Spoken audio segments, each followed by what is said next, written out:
मुख्यमंत्री योगी आदित्यनाथ ने बाढ़ प्रभावित इलाकों का किया हवाई सर्वेक्षण और जनता में बांटा राहत सामग्री। जी आपको बता दें, जनपद संत कबीर नगर के दनघटा तहसील क्षेत्र के छपरा मगरबी गांव में उत्तर प्रदेश के यशस्वी मुख्यमंत्री योगी आदित्यनाथ ने हवाई सर्वेक्षण करते हुए बाढ़ पीड़ितों में राहत सामग्री वितरित किया। आपको बता दें कि हवाई सर्वेक्षण करने के बाद बाढ़ पीड़ितों से मुलाकात की, उनका हाल जाना और राहत सामग्री वितरित की।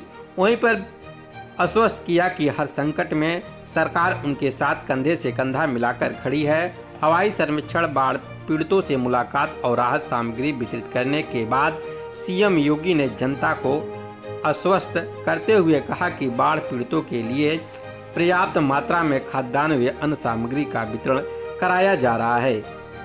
2 तरह की किट में दी जा रही राहत सामग्री किट में 10 किलो चावल, 10 किलो आटा, 2 किलो अरहर की दाल, आधा किलो नमक, 1 पाव हल्दी, 1 पाव मिर्च, 1 पाव सब्जी मसाला, 1 लीटर रिफाइंड तेल, 5 किलो लाई, 2 किलो भुना चना, 1 किलो गुड़, 10 पैकेट बिस्कुट, 1 पैकेट माचिस, 1 पैकेट मोमबत्ती, 2 नहाने का साबुन शामिल है। इसके अलावा 10 किलो आलू, 5 किलो क्रोसिन, 5 लीटर क्षमता के 2 जैरिकेन, 15 गुड़े, 10 फीट के 1 तार पोलिन सीट भी दी जा रही है। सीएम योगी ने कहा कि इसके साथ ही पशुओं को प्रतिदिन 5 किलो चारा उपलब्ध कराने का निर्देश पशुपालन विभाग को दिया गया है। मुख्यमंत्री योगी आदित्यनाथ ने कहा कि जिले में करीब 50 गांव की 50 आबादी बाढ़ से प्रभावित है। वहीं पर 3-4 दिन में बाढ़ का पानी उतरेगा। इस बीच प्रशासन को निर्देश किया गया है कि अतिरिक्त नाव या स्टीमरों के साथ अतिरिक्त बैन पावर लगाकर राहत सामग्री का हर पीड़ित तक समन्वय वितरण सुनिश्चित किया जाए। कहा कि फसलों का समय पर सही जायजा लिया जाए ताकि अन्नदाता किसानों को क्षतिपूर्ति की धनराशि नकद भुगतान की जा सके। जिन बाढ़ प्रभावित गांवों में भोजन बनाने की व्यवस्था नहीं है, वहां पर कम्युनिटी किचन की व्यवस्था की जाए।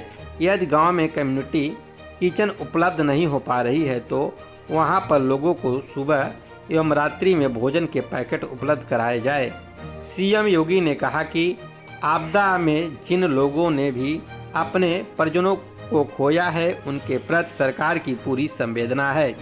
जनहानि, अंगभंग व क्षतिग्रस्त मकानों के लिए सरकार देगी भरपूर मदद। उन्होंने कहा कि बाढ़ प्रभावित परिजनों को युद्ध स्तर पर राहत सामग्री वितरित करने का निर्देश प्रशासन को दिया गया है ताकि किसी को भी परेशान न होना पड़े। कहा कि अधिकारियों को निर्देशित किया गया है कि बाढ़ से जनहित पर पीड़ा परिवार को 4 लाख रुपए का मुआवजा तत्काल उपलब्ध कराया जाएगा। अंग भंग होने पर 60,000 से लेकर 2.5 लाख रुपए तक की सहायता के साथ ही गंभीर रूप से घायलों को भी आर्थिक मदद दी जाएगी। बाढ़ से जिनके मकान क्षतिग्रस्त हो गए हैं उन्हें 1,20,000 रुपए मुख्यमंत्री आवास योजना के तर्ज पर मकान बनवाने के लिए दिए जाएंगे। आपको बता दें, इस मौके पर सदर विधायक अंकुराज त्रिपाठी और दनघटा के विधायक गणेश चंद्र चौहान और मैदावल के विधायक अनिल त्रिपाठी सहित हैसर बाजार दनघटा के भावी चेयरमैन प्रत्याशी राम ललित यादव समेत सांसद परवीन निषाद समेत सैकड़ों कार्यकर्ता उपस्थित रहे। 18 से 19 गांव, लगभग 7 से 8 हजार की आबादी इसकी चपेट में आई है। यद्यपि अक्टूबर महीना बाढ़ का नहीं होता है, 15 सितंबर तक बहुत अधिक आती है, तो 15 सितंबर तक ही बाढ़ आती थी, लेकिन इस बार अक्टूबर महीने में बाढ़ आई है। लेकिन हमारे जनप्रतिनिधियों ने, जिला प्रशासन ने जिस तेजी के साथ राहत और बचाव के कार्य को आगे बढ़ाया है, उसी की समीक्षा करने और यहाँ पर बाढ़ के कार्य में और तेजी लाने के लिए हम लोग यहाँ पर आए हैं।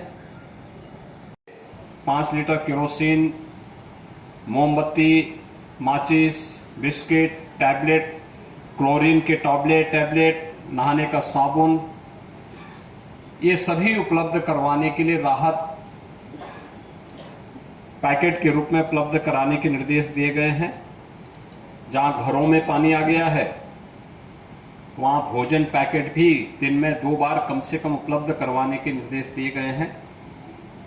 इसके अलावा पशुओं के चारे के लिए भी प्रतिदिन 5 किलो एक पशु के लिए चारा उपलब्ध करवाने के भी निर्देश दिए गए हैं।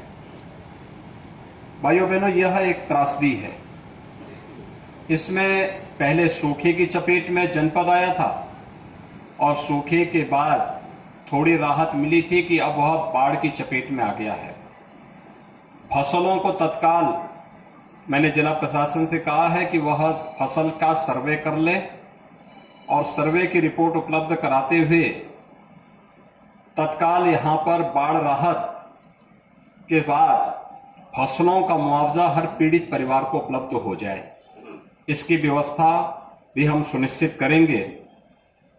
बाढ़ के कारण जहां जनहानि हुई है उस परिवार को 4 लाख रुपए की सहायता, अंग भंग हुआ है तो 75,000 से लेकर 2.5 लाख रुपए की सहायता उस परिवार को तत्काल उपलब्ध करवाने, हॉस्पिटल में अगर आपदा के कारण कोई घायल हुआ है तो उसे भी अलग अलग श्रेणी में धनराशि उपलब्ध करवाने के लिए भी व्यवस्था की गई है। जिनके मकान पूरी तरह ध्वस्त हो गए हैं, मकान के लिए उसे या तो मुख्यमंत्री आवास योजना में आवास या 1,20,000 रुपए उपलब्ध करवाने के भी निर्देश दिए गए हैं।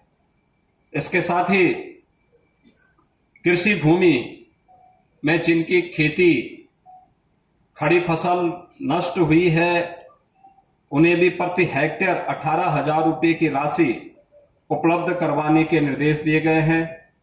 और भी अन्य सहायता, पशुओं की हानि पर भी यहां पर हम लोगों ने निर्देश जारी किए हैं। खासतौर पर दुधारू पशु भैंस गाय आदि के लिए 37,500 तक, भेड़ बकरी सूअर के लिए 4,000 रुपए तक, ऊंट घोड़ा बैल आदि के लिए 32,000 तक, बछड़ा गधा टट्टू खच्चर घोड़ा इनके लिए 20,000 तक, मुर्गी के लिए 100 रुपए उपलब्ध करवाने के लिए भी एक व्यवस्था की गई है।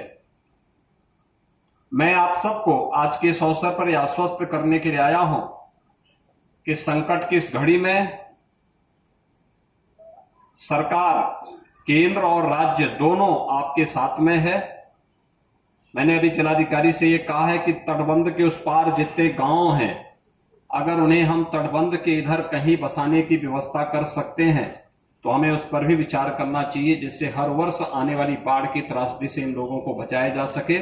मैं आज के इस अवसर पर एक बार फिर से अपने जनप्रतिनिधियों से कहूंगा कि जो भी बाढ़ से पीड़ित है, पहली प्राथमिकता, अगले 2 दिन के अंदर काफी राहत मिलेगी, लेकिन पहली प्राथमिकता हमारी होनी चाहिए इन सभी लोगों को सुरक्षित स्थानों पर हम लोग राहत उपलब्ध करवा दें, सुरक्षित स्थान पर बचाने की फिर उसके बाद की प्लानिंग करें।